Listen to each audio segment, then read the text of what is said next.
Hi everybody, my name is Harry Jacobs and I am the North of 60 Gamer, and welcome to the North of 60 Gaming channel. And you can see I am not in my regular space. I am actually at the hotel where we had Chinese food last night, and today we are looking at Pulp Invasion. There we are. This is a wonderful little solo card game and where you're going to build something in a bag. So we're picking cubes from a bag, so it's a bag builder. We have our planets up here and we are going to explore up to 12 planets. We are going to then try to find the 5 super weapons that we have. Actually, I should put another yellow cube in here because we're exploring for 5 yellow super weapons. Normally, the normal game is 4. If you want to make it harder, you can do 6. I'm playing the sort of the mid game, which is 5. Here's our hegemony. We're going to be fighting those as we search each of these sectors of 16 random cards. Here's our Captain Nina Tormlinson. And I have picked the white and blue dice over here for our crew dice. And then over here we have our starting stats, 13, 13, and 14 as told on the card here. Now this is kind of new for me to try to do this with a camera in my hand. So you're gonna have to excuse this, but I want to just give you an idea how this plays. So the first thing we're gonna do is we're going to pick a planet up here, and for the first one, because I have nothing in my hand really, there's really nothing really important here because I don't have any crew cards to play for the weapons because you don't get them to the end of the round. So really we got to look at what we're going to do, and I would like to sort of leave Northgard to the last, get an opportunity to get some crew cards. Then we have some high order cards, which allows you to get rid of some black, which might be a good one because we don't really want to be able to put this on this particular card, whose special ability is to, the Quietist, is to place any black, and then more cubes, their guardian levels get +1 diplomacy for each cube. And each one of these I'll sort of talk about how this all works in a moment.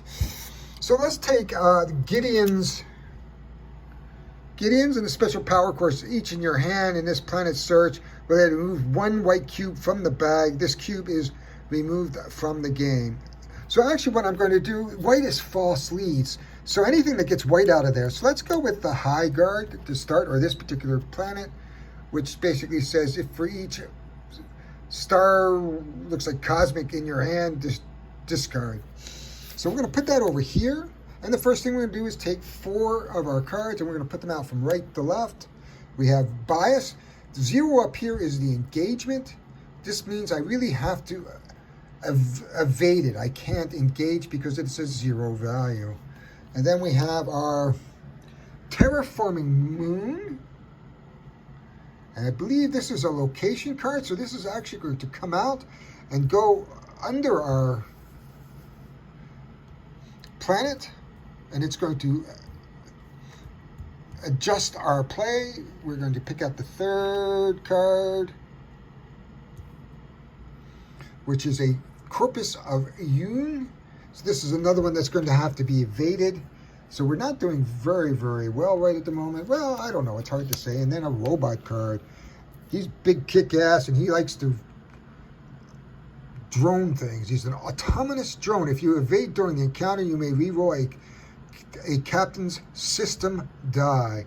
So there's the captain's system's die. Those are the white ones, or the orange ones.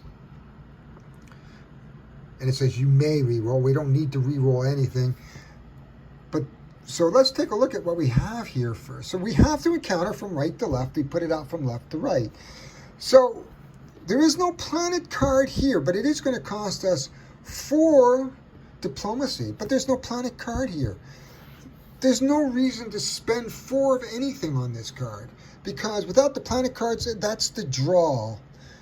So the terraforming moves card is going to go up under our planet or next to our planet in this case.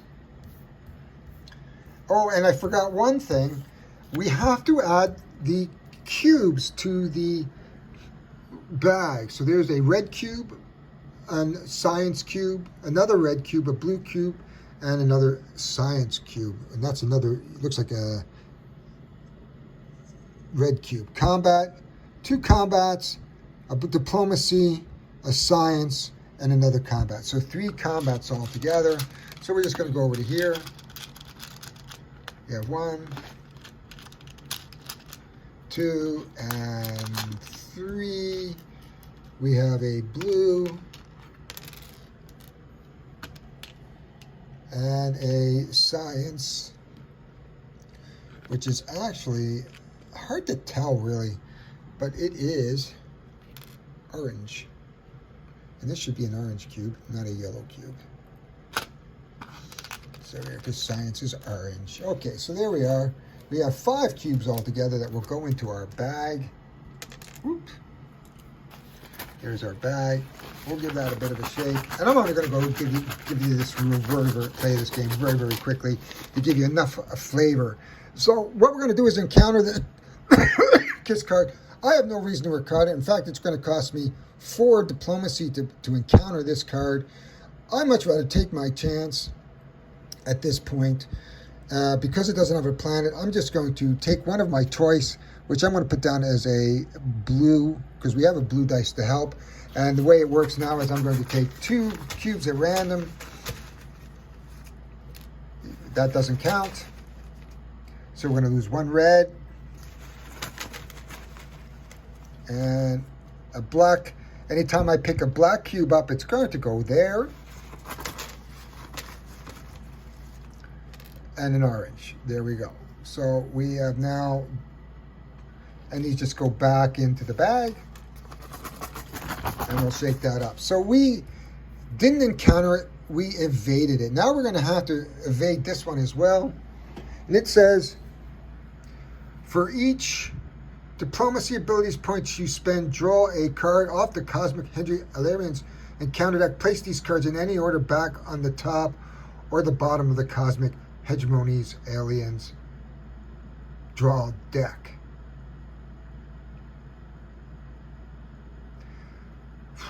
So, but basically what it allows us to do is to order these in a way that makes sense.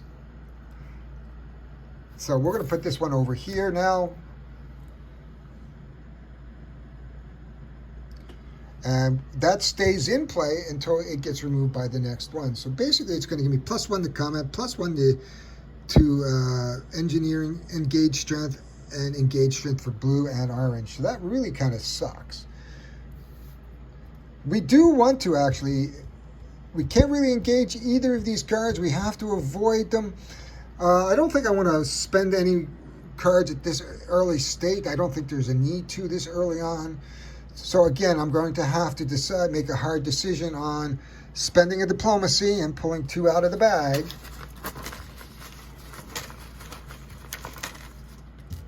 Oops. So black, nope. A red, so we're going to lose a red. The black is going to go there, because it says, place any cubes drawn during, a planet search. So actually, they can go back. That's no harm, no foul, because I would have had to put it back anyway. So we're going to pull this one out. A blue, we're going to lose a blue. And we've evaded this card. You may upgrade a captain's crew dice one side or re-roll a captain's systems dice. Well, they're both on 6. We have to evade again. Maybe we'll use the yellow this time. If any of these 2 get to 0, that is the end of the game, folks. So a blue and a yellow. So you can see we're already making our way down. Blue and a yellow. We've done this. We are done. So we've basically evaded everything. Now what we do is we're going to do a draw. We're only going to be able to draw 2 of these, and there's no clue cards. So we're going to draw 2 cards, or 2 of the a blue and a yellow. A yellow is a super weapon. That is good. We'll be able to put up our blue marker 1, and we have found our first super weapon.